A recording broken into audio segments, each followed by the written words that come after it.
Welcome to the Ultimate Sports Podcast. Today is Tuesday, May 21st, 2019. Today I'm going to recap last night's Game 4 between the Warriors and the Blazers. Look ahead to tonight's Game 4 between the Raptors and the Bucks. Go over tonight's Stanley Cup playoff game and preview it and pick a winner. Baseball, go over those games and look ahead to tonight's games. MLB mock draft, some NBA news, some NFL news, and my best bet of the day. All right, we'll start with the NBA playoffs, in which the Golden State Warriors defeated the Portland Trail Blazers last night by a score of 117 to 119 in overtime, as that's 5 in a row for the Warriors for the finals. Unbelievable. Stephen Curry, 37 points, 13 boards, 11 assists. Draymond Green, 18 points, 14 boards, 11 assists. Alonzo McKinney had 12. He started in place of Andre Iguodala. Klay Thompson had 17. Off the bench, Kevin Looney had 12 and 14. Meanwhile, for Portland, Myers Leonard had the game of his life. He had 30 points, 12 boards. Shot 5 from 8 from 3. Damian Lillard had 28 and 12 assists. CJ McCollum had 26. Off the bench, Zach Collins had 10. The Blazers had a good season. No doubt about it. They obviously got lucky because they won the tiebreaker over the Rockets in the Western Conference playoffs. But let's face it, it's still a good season. You finished third in the West. You were an underdog in the first round. You won that series. You were an underdog in the second round, won that series, and made the conference final. And you really find yourself some pieces going forward. Like Jake Layman, I think, will be a player for them going forward. So will Zach Collins. Terry Stotts has done a wonderful job as head coach. I think he's going to be back next year. And I don't see the Blazers making any major moves this summer. Maybe a few little things, but nothing major. And meanwhile, it's just an unbelievable run for the Warriors. I think that they'd rather see the Raptors than the Bucks because Giannis is such a freak. But you never know. And maybe the Raptors do tie the series. So I'm going to get to my pick there in a second. But it's just unbelievable that they swept Portland without Kevin Durant. And I think they're just playing better and more motivated without him to prove to everybody that they're still a good team without him. And they know they've heard the Knicks noise all year. I said that yesterday, especially Draymond Green. And everyone's saying that Draymond Green's game turned around when Durant got hurt. Draymond Green's been great these whole playoffs. He was great in the Clippers series. He was great in the Rockets series. And he's been great in this series especially. And I do expect him to be great in the finals. And now tonight, 8:30 TNT, Bucks, Raptors, Marv Albert, Chris Webber, Reggie Miller on the call. Milwaukee's a 3-point favorite. Tough call here because the Bucks are historically great after a loss, especially this season. But I'm taking the Raptors here to even up this series at 2 apiece. That home court is going to be behind them. That home crowd, I should say. Kawhi Leonard's been amazing, especially at home. I think their bench will come through, and I think they'll win another close game, and I think it's going to be another overtime game. So 120-118 Toronto, overtime. All right, Stanley Cup playoffs. Big game tonight between the Sharks and the Blues, 8 o'clock NBCSN. I don't know who will be on the call exactly, but if I had to guess, I'm going to say Kenny Albert, Eddie Olczyk, and Pierre Maguire. I think Olczyk goes to the series now that the East Series is over. Wouldn't rule out Doc Emrick, but I think they're going to rest him up for the finals and just have Kenny Albert continue to do the series and have Edzo replace Joe Micheletti as one of the analysts. So the big story of this game is that San Jose will not have Erik Karlsson or Thomas Hertl. Karlsson has been laboring in this series. He's had leg and groin issues for a while now, and meanwhile, Hertl suffered a hit by Ivan Barbashev, and that's probably why he isn't able to go tonight. And then Joe Pavelski has an undisclosed injury, so he might sit tonight too. I was going to take the Sharks here to force a Game 7 on the road, But with those guys out, I don't see how they do it. So I'm going to wager against my Blues in 7 pick and say they close it out tonight in front of their home fans. So give me the Blues tonight to go to their first Stanley Cup final in franchise history. I'm going to say it's a 4-2 victory for St. Louis. They've been the better team in the series. You could argue the series already should be over because San Jose did not deserve to win Game 3 with the illegal hand pass. So I think the Blues close them out tonight. Now we'll move on to baseball. There was 10 games on last night, 11 on during the day yesterday because there was the day game between the Red Sox and the Blue Jays. And the Red Sox came on top 12-2. The story of this game is that Vlad Guerrero Jr. didn't play, and the fans weren't happy about that. It was a scheduled day off. Red Sox are 25-22. Toronto's 19-28. David Price the win. Edwin Jackson the loss. Price 5 innings, 3 hits, no one runs, no walks, 4 strikeouts, ERA 3.29. His first game off the IL. Edwin Jackson 5 innings, 7 hits, 5 runs, a walk, 4 strikeouts, ERA 6.3. Yankees over the Orioles 10-7. What a come from behind win for them. They're down 6-1. They're down 7-3. And they yet again pull another win out of their ass. And they're 29-17. Baltimore's 15-32. Zach Britton gets the win. Michael Givens blows the save. He gets charged with the loss. Aroldis Chapman gets his 12th save of the season. Jay Happ was bad. 3 2/3 innings, 9 hits, 6 earned runs, a walk, and 3 strikeouts. ERA 5.16. Andrew Castor 6 innings, 5 hits, 3 earned runs, 2 walks, 3 strikeouts. ERA 4.14. Athletics over the Indians 6-4. Oakland's 23-25. Cleveland's 25-21. Brett Anderson the win. Carlos Carrasco the loss. Blake Trinan gets his 8th save of the season. Anderson 5 1/3 innings, 5 hits, an earned run, no walks, 1 strikeout. ERA 4.14. Carrasco 5 innings, 7 hits, 3 runs, 2 walks, 4 strikeouts. ERA 4.3. Mets over the Nationals 5-3. The Mets are 21-25. The Nationals are 19-28.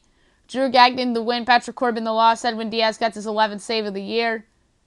Starting for the Mets last night was Wilmer Font. He was pretty much their opener. 4 innings, 3 hits, 2 runs, 4 walks, 3 strikeouts. ERA 7.84. Patrick Corbin 5 innings, 6 hits, 4 runs, 3 walks, 7 strikeouts. ERA 3.25. Phillies over the Cubs 5-4 in 10 innings. The Phillies are 28-19. Chicago's 27-18. Hector Neris the win. Chris Ryan the loss. And Juan Nicasio gets his first save of the season. Jake Arrieta in his Wrigley return 6 innings, 8 hits, an earned run, 2 walks, 4 strikeouts, ERA 3.77. Yu Darvish 6 innings, 4 hits, 3 earned runs, 3 walks, 7 strikeouts, ERA 5.06. Rangers over the Mariners 10-9. The Rangers are 22-23. Seattle's 23-27. Mike Minor to win. Mike Leake the loss. Mike Minor 6 innings, 6 hits, 2 earned runs, a walk, and 11 strikeouts. ERA 2.64. Leake 5 innings, 11 hits, 7 earned runs, a walk, and 4 strikeouts. ERA 4.73. Astros over the White Sox 3-0. The Astros are 32-16. The White Sox are 21-25. Brad Peacock the win. Ryan Bird the loss. Roberto Osuna gets his 12th save of the season. Peacock 5 innings, 2 hits, no runs, no walks, 9 strikeouts. ERA 3.59.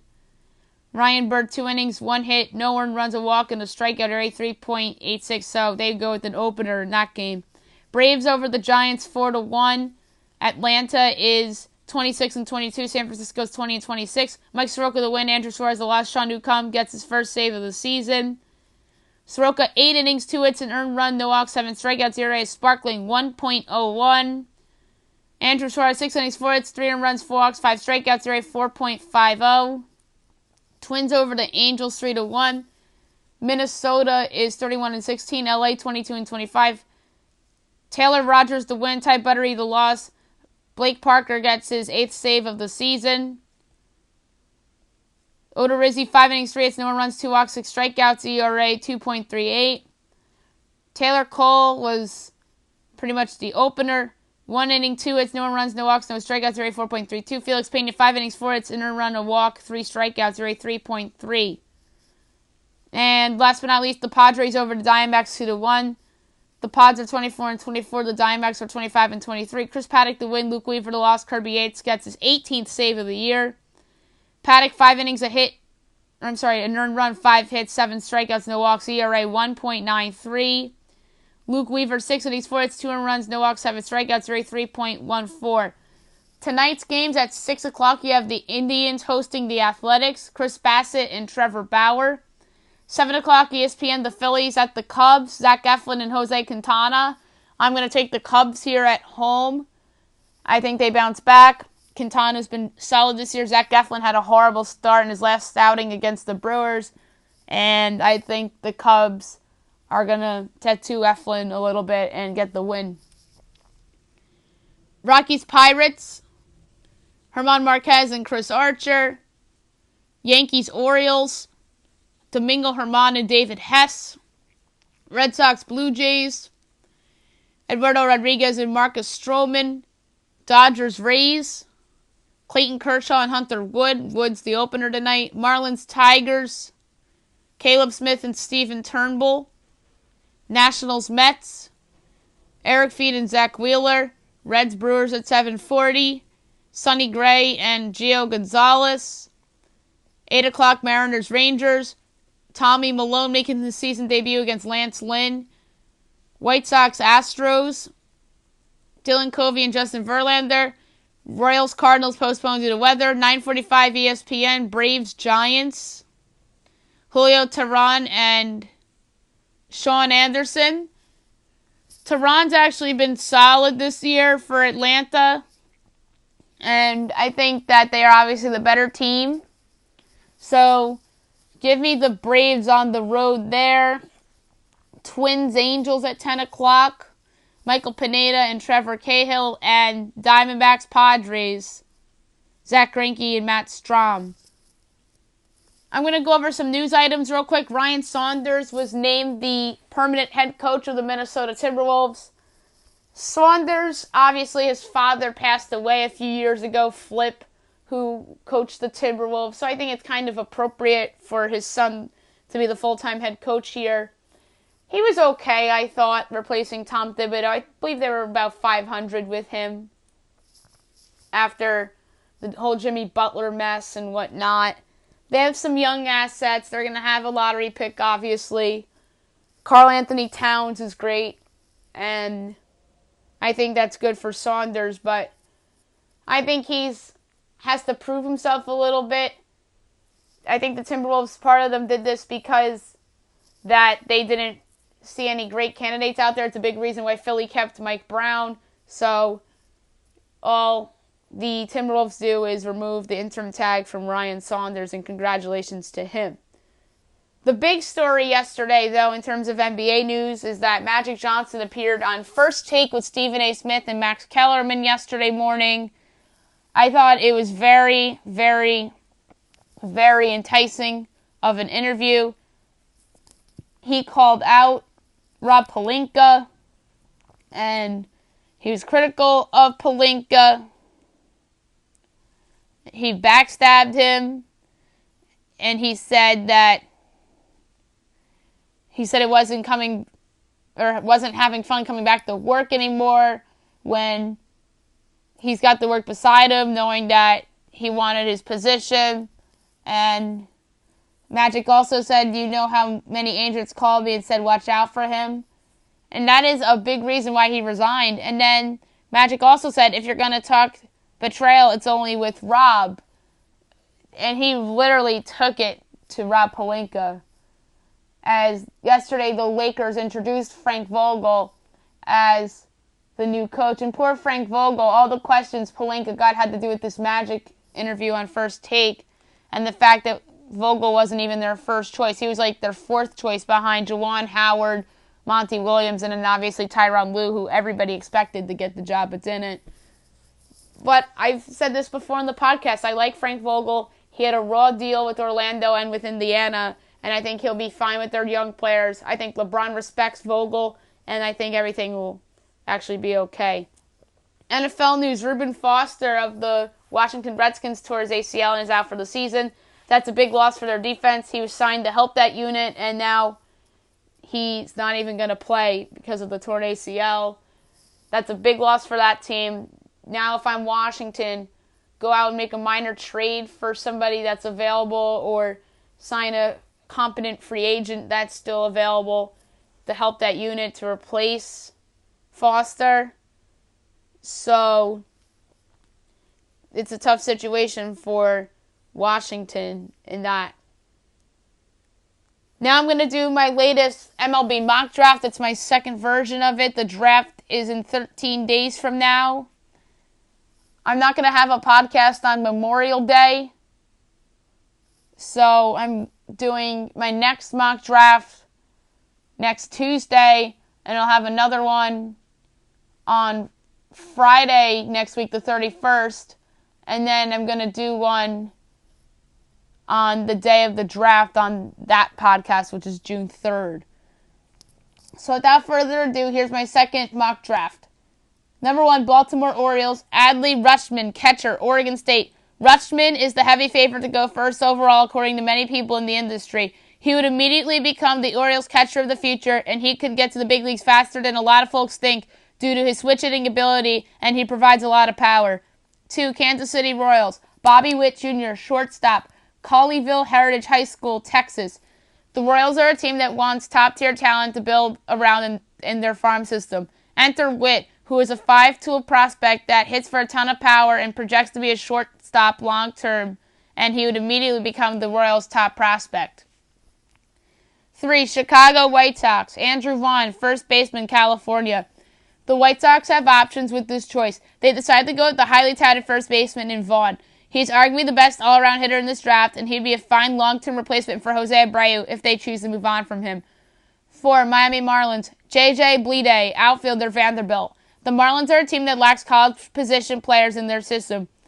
Bleday is somebody that scouts thought had some power to go with his bat, and he's displayed it this year in college.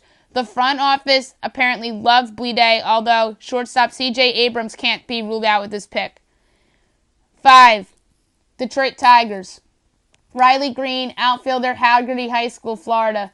Green is the best high school hitter in this draft, and the Tigers snagged him here. They could go with the college hitter here, but they settle on Green here as a below-average defensive player that could end up being a long-term. 6, San Diego Padres, C.J. Abrams, shortstop, Blessed Trinity High School, California. The Padres are getting a steal here with Abrams, falling to them at 6, and he's someone I had slotted to Chicago 2 weeks ago. He is one of the best hitters and athletes in this draft. If it doesn't work out for him as a middle infielder, then he can work out in center field. 7, the Cincinnati Reds, Nick Lodolo, lefty, TCU. The Reds have a farm system that's loaded with hitters and high school pitchers, but it lacks collegiate arms. Lodolo is the first pitcher taken off the board. He's the best pitcher in the draft, and he's somebody that has 3 good pitches. 8, Texas Rangers, Hunter Bishop, outfielder, Arizona State. The Rangers system lacks college hitters, and they take one here in Bishop. The Orioles apparently like him too, but taking him number 1 overall is a bit of a stretch. Bishop is somebody whose stock has risen from the start of the season to put him in this position. 9, Atlanta Braves. It's a compensation pick because their first rounder last year didn't sign. Corbin Carroll, outfielder, Lakewood High School, California. The Braves have options here at this selection. Carroll is somebody that can rake and makes great contact with a nice left-handed swing and has a ton of speed that works on offense and defense. 10, San Francisco Giants, Bryson Stott, shortstop, UNLV. The Giants have options here, and they go with the highly touted shortstop in Stott. He's the best college infielder in this draft class, and he projects to be an impact hitter with enough defense to stick at short. 11, Toronto Blue Jays, Alek Manoah, righty, West Virginia. The Jays are a team that needs more pitching as they have some young, great hitters. Manoah is the best college righty pitcher in the draft, and he's somebody that has improved his walk rate last year to this year. 12, New York Mets, Zach Thompson, lefty, Kentucky. Many folks are linking Thompson to the Mets, and it would be a solid draft choice here. If it weren't for injury concerns, he'd go in the top 10 of this draft, but he has put together a great season.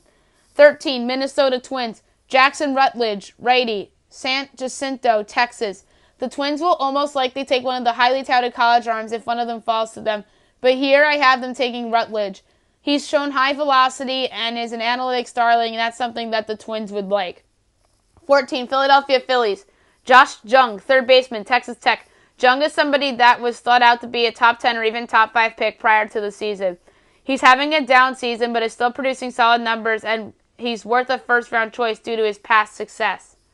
15, Los Angeles Angels. Matthew Allen, righty, Seminole High School, Florida. The Angels have drafted a lot of position players in the first round over the past few seasons, but this time around they take a high school arm in Allen. Scouts love his curveball and high fastball, but if he falls far, he may be heading to college rather than the pros. 16, the Arizona Diamondbacks. Quinn Priester, righty, Cary Grove High School, Illinois. The Diamondbacks are a team that Matthew Allen falls to them, they'll take, but instead they go with another high school righty. Priester is somebody that is one of the fastest risers of the spring and has a great curveball. 17, Washington Nationals. Shea Langeliers, catcher, Baylor. If it weren't for Adley Rutschman, Langeliers would have been the best catcher in this draft. He doesn't have Rutschman's offensive upside, but he's one of the best defensive catchers of the last decade and is hitting better this spring despite a broken hamate that sidelined him for just 3 weeks. 18, Pittsburgh Pirates. Logan Davidson, shortstop, Clemson. The Pirates are a team that's taken chances on high school guys a ton the past few seasons. Here, they take a college position player in Davidson, who is a switch-hitting shortstop that plays good defense and runs the bases well, too. 19, St. Louis Cardinals. George Kirby, righty, alum. The lack of college arms that are in the first round worthy will push guys like Kirby up draft boards. He is somebody that is a great strike thrower, and he led the country in strikeout walk rate to back it up. 20, Seattle Mariners. Will Wilson, shortstop, second baseman, North Carolina State. Wilson is solid across the board with a nice wing, decent pop, and the arm and the quickness to potentially land at short long term. He has below average speed, which means he could end up at second, but he'll hit. 21, Atlanta Braves. Brennan Malone, righty, IMG Academy, Florida. The Braves go with the high school arm with their second first-round choice.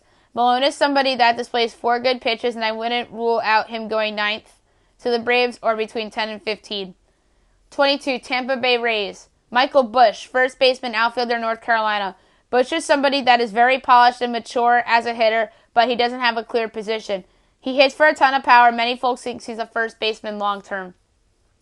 23, Colorado Rockies. Cameron Misner, outfielder, Missouri. Misner is the college prospect with the best tools package among college position players. He has a good lefty swing and significant power potential, plus he draws praise for his makeup and work ethic, but there are lingering concerns about his ability to make consistent contact at the upper levels. 24, Cleveland Indians. Brett Beatty, third baseman, Lake Travis High School, Texas. Beatty is somebody with tremendous upside and possibly could go higher than this. Some scouts believe he's the best high school hitter and not Riley Green, as he's also shown to hit for average and power. There are teams that won't touch him in the first round because of his age, while others think he'll last 20 picks. 25, Los Angeles Dodgers. Daniel Espino, righty, Georgia Premier Academy. With the first of 2 first-round picks, the Dodgers go with the high school righty with a ton of upside in Espino. He offers plenty of good pitches and has big velocity and spin rate. 26, Arizona Diamondbacks, compensation pick. Seth Johnson, righty, Campbell. Johnson was a shortstop without much of a bat before transferring to Campbell, where he was moved to the mound full-time and has thrived at it. He needs a lot of work because of his relative inexperience on the mound, but if he has one of the liveliest arms in the draft. 27, Chicago Cubs. Cody Host, third baseman, Tulane. The Cubs would love a college arm to follow them, but they settle here on Host. He made some swing changes in the summer, but last year that unlocked his natural strength and turned him into a big-time power threat. 28, Milwaukee Brewers. Reese Hins, third baseman, IMG Academy, Florida. The Brewers have hit on some high school hitters in the past, such as Keston Hiura being the most recent. Hins has as much raw power as anybody in the draft, although there are swing and miss concerns too. 29, Oakland Athletics. Hunter Barco, lefty, Bulls School, San Jose, Florida. Barco is arguably the best lefty high school arm in this draft. His fastball sits in the mid-90s with movement, and he owns a good but inconsistent slider and a solid changeup. 30, New York Yankees. Tyler Callahan, third baseman, Providence High School, Florida. Callahan profile is similar to Brett Beatty due to his being old for the high school class. He is somebody else that's worth a first-round pick due to the fact that he can flat-out hit. 31, Los Angeles Dodgers, compensation pick. Maurice Hampton, outfielder, Memphis University High School, Tennessee. Hampton is somebody that's committed to playing both baseball and football at LSU, and it would take a big offer for somebody to pry him away from college to play pro baseball. If he refines his tools in center field, he could be a 25-25 guy. 32, Houston Astros, J.J. Gose, righty, Cypress Ranch High School, Texas. The Astros have hit jackpot on high school pitching of late, the latest example being Forrest Whitley. Gose is somebody that has similar raw tools to Whitley, and he has a great curveball and slider and would slide right into the Astros' collection of good young pitching prospects. That's it for the mock draft, and now my best bet of the day, brought to you by DraftKings. We are going to do a mixture of things. The Sharks would have been in this if it weren't for the obvious injuries that they're dealing with Erik Karlsson and Thomas Hertl and Joe Pavelski. So we're going to go with the Blues. We are going to go with the underdog Raptors. And in baseball, we're going to go with the New York Yankees, the Chicago Cubs, the Boston Red Sox, the Los Angeles Dodgers, the Milwaukee Brewers, and the Houston Astros. That is 51.56, wagering $1, payout of $52.56.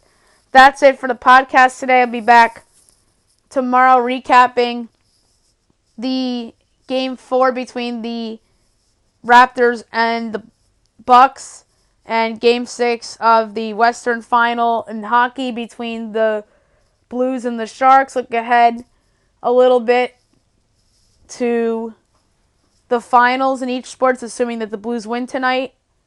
We are going to do an NBA mock draft tomorrow. I may have a guest on tonight and 2 guests on tomorrow. Keep an eye out for the rest of the prospect series that I keep on punching out. The latest one I had was the Royals.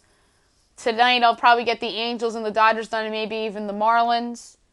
And obviously my best bet for tomorrow, as well as any other news that breaks in the world of sports. Hope you guys have a great day, everybody.